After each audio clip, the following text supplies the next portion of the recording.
continuamos con el estudio de la epístola a los Efesios y hoy vamos a estar meditando en el capítulo 4, versículo 1 al versículo 16. Me gustaría que ahí tengas a la mano tu Biblia, una agenda y un lapicero para que vayas anotando todos los puntos que van a ir proyectándose a través de nuestras pantallas. El apóstol Pablo, una vez finalizado la parte teológica, doctrinal, que lo vemos en los capítulos del 1 al 3, donde trata el llamamiento del cristiano y cómo expone lo que Dios ha hecho en Cristo, toda su gloria revelada en esa obra redentora al morir Jesús en la cruz. Y ahora, en base a ello y como consecuencia de exponerlo, nos desafía a poder vivir, hermanos, en base a esa nueva vida en Cristo, de cómo nosotros, producto de haber sido impactados, de haber sido transformados por esta verdad expuesta en los capítulos del 1 al 3, tiene que verse evidenciado en nuestra forma de vida. Aquí vemos que Pablo hace una exhortación a una vida íntegra y coherente conforme al Evangelio. Dios nos ha reconciliado consigo mismo y su amor está en excelso. Nosotros debemos de vivir de una manera, hermanos, coherente con el Evangelio.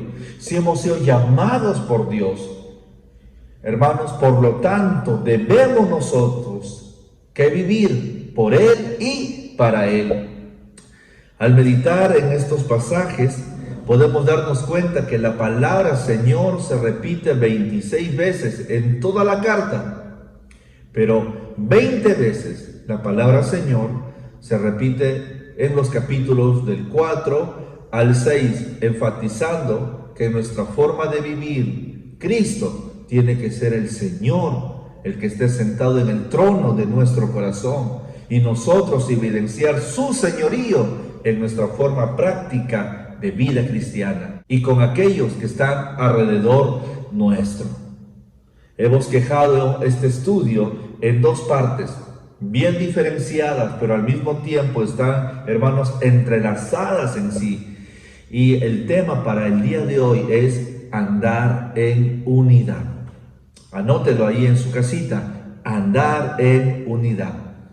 Vemos en primer lugar que somos llamados a vivir la vida cristiana en unidad.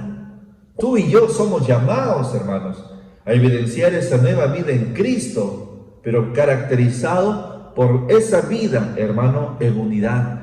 Leamos el versículo número 1 del capítulo 4. Dice: yo pues preso en el Señor os ruego que andéis como es digno de la vocación con que fuisteis llamados. Aquí Pablo está describiendo prisionero por Jesucristo. Hemos estudiado que por predicar y llevar el mensaje, las buenas nuevas de salvación al pueblo gentil, fue él encarcelado y metido, hermanos, en prisión. Pero qué interesante es ver que para Pablo el estar en la cárcel era, hermanos, un honor, pues estaba sufriendo y padeciendo por ser fiel, hermanos, a esa comisión que el Señor le había entregado. En este pasaje vemos que Pablo une, hermano, ambas partes de esta carta, la parte teológica de los primeros capítulos del 1 al 3, también uniéndolo con la parte práctica de los capítulos 4 al 6, cuando dice: os ruego que andéis como es digno de la vocación con que fuisteis llamados. Aquí, de una manera tan amorosa, como un padre espiritual, se dirige a la iglesia de Éfeso y le dice: ustedes que conocen su posición en Cristo y cómo el Señor los ha llamado y están unidos a Cristo, eso se tiene que ver evidenciado en una vida que pueda ser una carta abierta a los demás. Por eso les dice: como es digno de vuestra vocación con que fuisteis llamados, tienen que andar. La vida cristiana no solamente es un asunto de decirlo, ¿verdad? Mucha gente dice y expresa ser cristiano, entre comillas, pero al poder ver su manera de andar y de vivir, está totalmente alejado y distante a la vida y ejemplo que nuestro amado Señor Jesucristo nos dejó al estar aquí en esta tierra. Y Pablo está exhortando a la iglesia del Señor a que tenemos que vivir y andar como es digno del Evangelio. Hay una nueva vida en Cristo y esa nueva vida se tiene que evidenciar. La persona que están cerca, alrededor de nosotros, tienen que ver, tienen que ser testigos de esa vida en Jesús. Filipenses, el capítulo 1, versículo 27, vamos a leerlo, dice: solamente que os comportéis como es digno del Evangelio de Cristo, para que, o sea que vaya a veros, o que esté ausente, oiga de vosotros, que estáis firmes en un mismo espíritu, combatiendo unánimes por la fe del Evangelio. Aquí Pablo lo está recalcando. El Evangelio es algo visible, es un testimonio. La gente tiene que ver a Jesucristo en nosotros. Colosenses, el capítulo 1, versículo 10 dice: para que andéis como es digno del Señor, agradándole en todo, llevando fruto en toda buena obra y creciendo en el conocimiento de Dios, para que andéis como es digno del Evangelio. Quiero hoy animarte, hermanos, y al mismo tiempo, a la luz de este estudio bíblico, ser desafiados.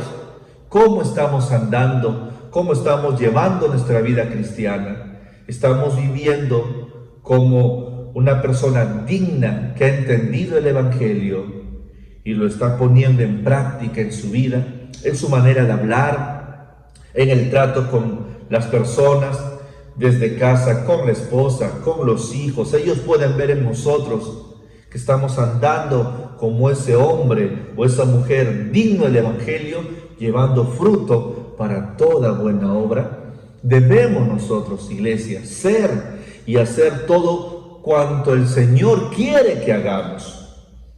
Porque, hermano, ese cambio no es hecho por esfuerzo humano. Ese cambio es producido por el poder del Espíritu Santo en la vida del creyente, pero también por obedecer, hermanos, la palabra de Dios. Su palabra tiene poder para cambiar y transformar nuestras vidas.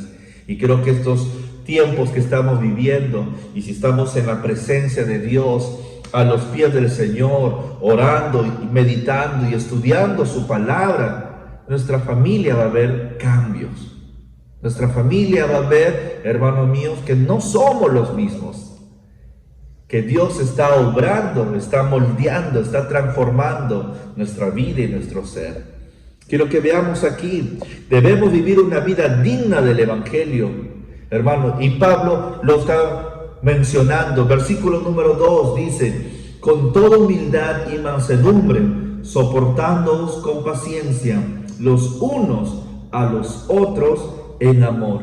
Pablo ya nos está describiendo cuáles son esas cualidades y características de esa nueva vida en Jesús. Hermano, somos cartas abiertas y nuestra vida van a ser leídas por todos, por nuestros vecinos, nuestros amigos, nuestros familiares. La vida digna se caracteriza, hermanos, por 5 virtudes que aquí Pablo muy bien lo menciona. Y no es un asunto de un esfuerzo humano, hermanos, o carnal. No, es mediante la ayuda y la dirección del Espíritu Santo. En primer lugar, Pablo aquí menciona con toda humildad. Es simplemente, hermanos, lo opuesto al orgullo, que es el pecado grave que encontramos aquí en la Biblia. Por eso aparece, hermanos, en primer lugar, ya que era algo que se había olvidado en los tiempos antiguos y era considerado la humildad como un sinónimo de debilidad. Se trata aquí la humildad como una mente no altiva, de modestia, de no tener un concepto más alto del que nosotros debamos de tener.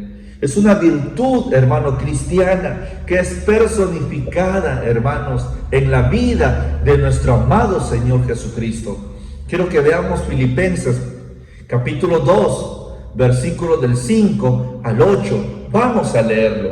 Jesús, hermano, personifica en toda su perfección esta palabra, humildad. Dice, hermanos, la palabra del Señor: haya pues en vosotros este sentir que hubo también en Cristo Jesús, el cual, siendo en forma de Dios, no estimó el ser igual a Dios como cosa que aferrarse, sino que se despojó a sí mismo, tomando forma de siervo, hecho semejante a los hombres, y estando en la condición de hombre, se humilló a sí mismo, haciéndose obediente hasta la muerte y muerte de cruz. ¡Qué tremendo ejemplo! El Señor no estimó el ser igual a Dios como cosa que aferrarse, sino que se despojó. Él vino a esta tierra para servir, no para que le sirvan, y sirvió con una actitud de humildad. Y esa humildad le llevó a ser obediente hasta la muerte y muerte de cruz. En segundo lugar, Pablo aquí menciona que una característica de una vida nueva es la mansedumbre, es la amabilidad, es el espíritu de entrega, la disposición del alma que nos hace no ser prontos para provocar o atacar o crear contienda o cizaña, no, sino la amabilidad, hermano, es parte de ese carácter benigno. Hermano, no es sinónimo de debilidad, no, sino más bien de poder cumplir el propósito de Dios sin importar el costo alguno. Hermanos, es importante que nosotros podamos entender esto. La mansedumbre es, hermanos, ese espíritu de entrega, es la disposición de poder tener un carácter apacible. Hermanos, Mateo 5:5 dice: bienaventurados los mansos, porque ellos recibirán la tierra por heredad. Dichosos aquellos que son mansos y humildes de corazón. En tercer lugar, vemos aquí paciencia. La paciencia es la capacidad, hermanos, de poder padecer y soportar una situación que estemos viviendo sin alterarnos, sin quejarnos o resignarnos. Es como la facultad de esperar algo que anhelamos, hermano mío, deseamos mucho, pero tenemos la capacidad de esperar, hermanos, con gozo y con paz. Cristo es el mejor ejemplo, quien soportó largas, inmerecidas provocaciones, hermanos, sin inmutarse. Hermano, aquí la paciencia incluye dominio propio de sí mismo. Hermano, es tolerancia motivada por el amor y el deseo de estar, ¿qué? En paz. En 1 Tesalonicenses, el capítulo 5, versículo 14 dice: también os rogamos, hermanos, que amonestéis a los ociosos, que alentéis a los de poco ánimo, que sostengáis a los débiles, que seáis pacientes para con todos. Pacientes. La paciencia es una virtud, es un fruto de esa nueva vida en Cristo.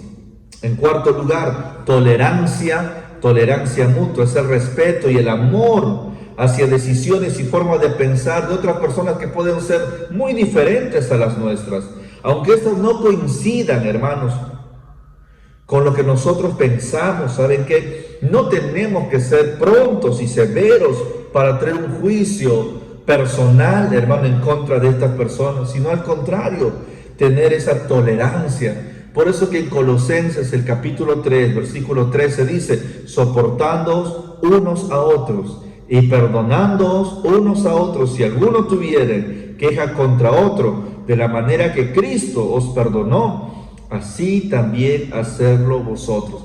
Qué lindo es que podamos nosotros tener estos puntos, hermanos, y que podamos ir meditando si nosotros estamos evidenciando estas virtudes, estas cualidades de humildad, de mansedumbre, de paciencia, de tolerancia mutua. Y hermanos, el quinto, de amor.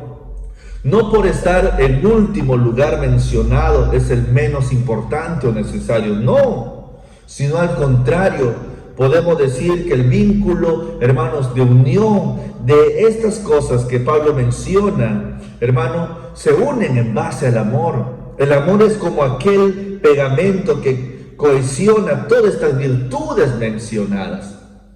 ¿De qué vale tener todo esto si no es producto del amor de Cristo en nuestro corazón?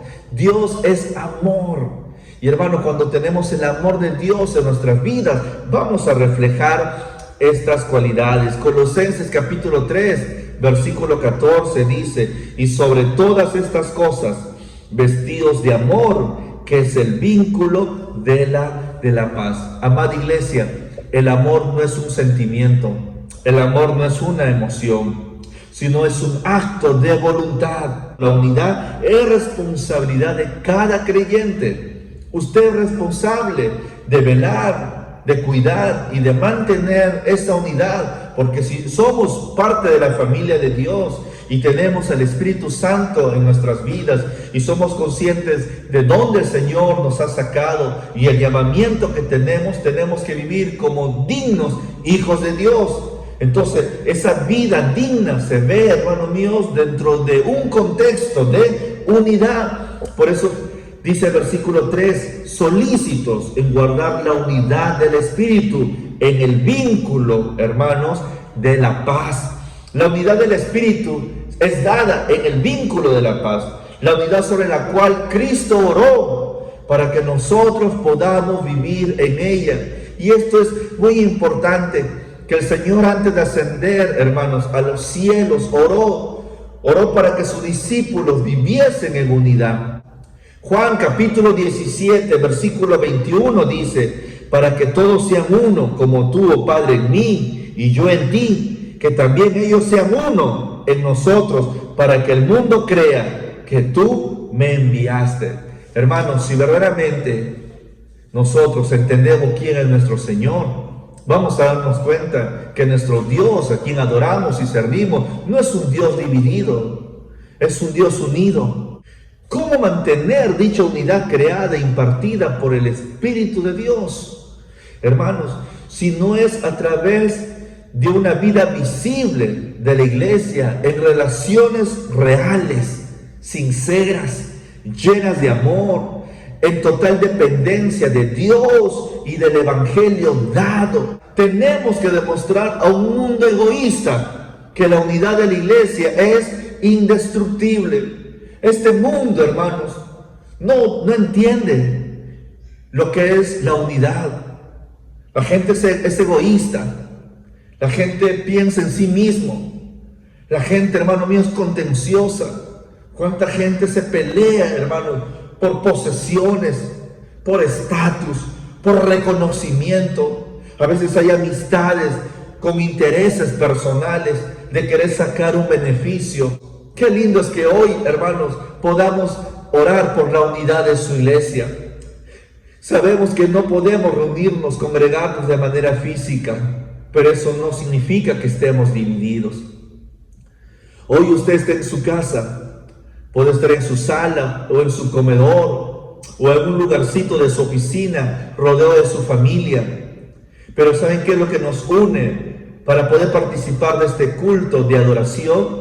Es tener a Cristo, hermano, en nuestro corazón y reconocerlo como nuestro Señor y Salvador. Es el amor de Cristo que me une a usted y que usted se une a mí y podemos llamarnos, ¿saben qué? Hermanos, somos una familia, somos la familia del Señor. Y así como tenemos nuestra familia, la esposa y los hijos, y queremos cuidar y velar por la unidad y ser una familia, hermanos, que nos amemos con ese amor puro, sincero, leal, de la misma manera tiene que ser con nuestra familia espiritual, con nuestra familia, hermanos, que hemos sido comprados con la sangre maravillosa de Jesús. La iglesia del Señor está unida por el amor de Dios, que nos lleva a proclamar su nombre, que nos lleva a ser de bendición, hermano, a toda persona y poder hablar en todo tiempo y en todo momento. Quiero que usted lo pueda hoy, hermano, entender. Si la iglesia no predica, no está cuidando la unidad. Si la iglesia no sirve, hermano mío, no está cuidando la unidad que el Señor nos dio. Por eso es que Jesús dijo: Señor, así como tú y yo somos uno, te ruego que ellos también sean uno. Que se amen, que se respeten, que se cuiden, que se animen, que no haya contiendas, que no haya competencias, que ninguno tenga un concepto más del que debe de tener, sino que cuiden ese amor que cuiden esa familia en el Señor. Este es un tremendo desafío. Ojo, nosotros no creamos la unidad. ¿Cuál es nuestra función o nuestra responsabilidad, hermanos? Cuando somos parte de la iglesia del Señor, es cuidar de esa unidad. Tú eres parte de la iglesia, tú tienes que cuidar la unidad de tu iglesia. Tú eres parte del cuerpo de Cristo, tenemos que cuidar la unidad entre hermanos.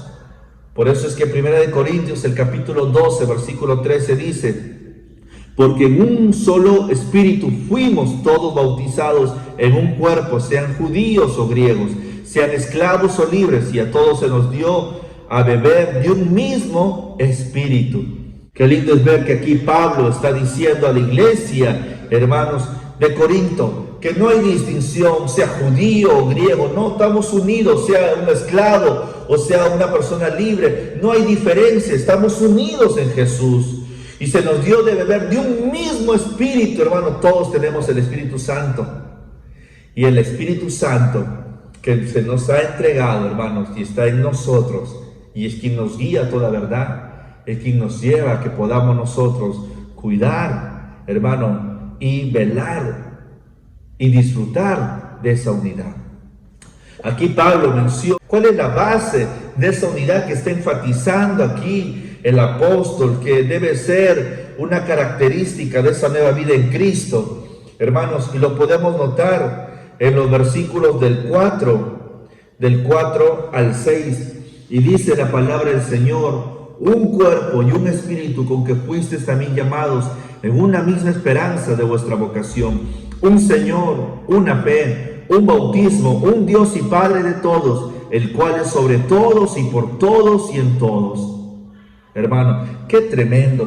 Aquí Pablo menciona 7 cosas que son elementos y bases, hermanos, sobre la cual nosotros tenemos que vivir en unidad. En primer lugar, un solo cuerpo. Es la iglesia, hermanos, universal, los redimidos en todos los tiempos y en todas las épocas. En segundo lugar, un solo espíritu.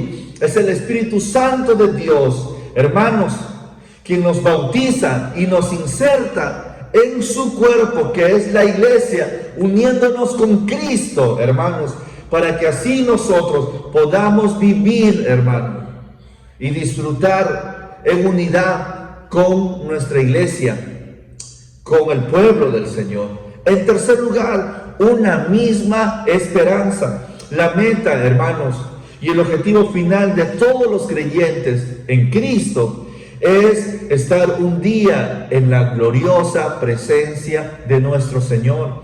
Por eso es que como iglesia estamos preparándonos y estamos, hermanos, atentos y listos para la segunda venida de nuestro amado Señor Jesucristo. Estar con Él, unidos a Él, hermanos, por la eternidad.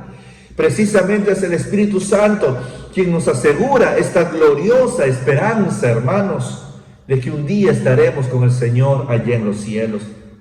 En cuarto lugar, un solo Señor.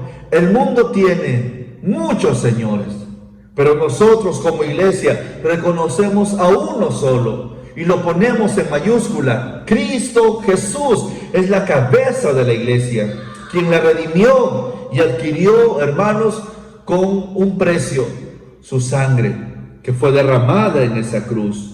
En quinto lugar, hermano, una sola fe, teniendo, hermanos, esa fe apostólica de la cual creemos que está reflejado en un fundamento sólido que es el Evangelio, hermano, las Sagradas Escrituras. En sexto lugar, hermano, un solo bautismo. Aquí, hermano, Pablo no alude al bautismo en agua, no, sino al contrario. Lo que está diciendo es el bautismo del Espíritu Santo, producto, hermanos, de nuestra conversión en Cristo, de recibir a Cristo como nuestro Señor y Salvador. Somos bautizados, tenemos el Espíritu Santo, que es la marca, es el sello que da testimonio que le pertenecemos al Señor. Y en séptimo lugar, un solo Dios y Padre de todos. Un solo Dios y Padre de todos. Los que hemos recibido a Cristo en nuestro corazón, Juan 1:12 dice, mas a todos los que le recibieron, a los que creen en su nombre, les dio potestad de ser hechos, ¿qué? Hijos de Dios. Tenemos un solo Padre. A Él le adoramos, hermano, y podemos acercarnos y decirle, Abba Padre, papito lindo. Qué preciosa verdad sobre la cual nosotros, hermanos, podamos entender este principio de unidad. Quiero desafiarte, mi querido hermano y hermana, a que podamos vivir una vida en unidad, que mostremos esos frutos dignos de arrepentimiento. El Señor nos ha hablado el día de hoy por medio de su palabra. Somos parte de la iglesia del Señor. Cuidemos de ella, guardemos la unidad. Que nuestra actitud sea siempre, hermanos, el mostrar el carácter de Jesús en humildad, mansedumbre, paciencia, tolerancia y amor. Te invito a que hoy podamos comprometernos con Dios y decirle, Padre eterno, me colocaste en esta hermosa iglesia y yo quiero ser de bendición en ella. Oremos, hermanos. Padre, te doy gracias por tu palabra. Gracias, Señor, porque hablas y ministras nuestras vidas y nuestros corazones. Señor, hoy nos comprometemos a velar y cuidar por su rebaño y por su iglesia, Señor. A poder, Señor, vivir en unidad, a poder bendecirnos, Señor, mutuamente, a que no haya en nuestro corazón ningún espíritu, Señor, de contienda, ni tampoco división, Señor. Que no estemos, Padre Celestial, compitiendo entre nosotros o tengamos un concepto más alto de sí del que debamos de tener. Que, Padre, nos respetemos, nos amemos, podamos bendecirnos, Señor. Somos un solo cuerpo y Dios, tú nos has dado ese privilegio de cuidar, Señor, y bendecir este rebaño. Aquí está nuestra vida, Padre, para que tú la uses. En el nombre de Jesús, Señor. Amén.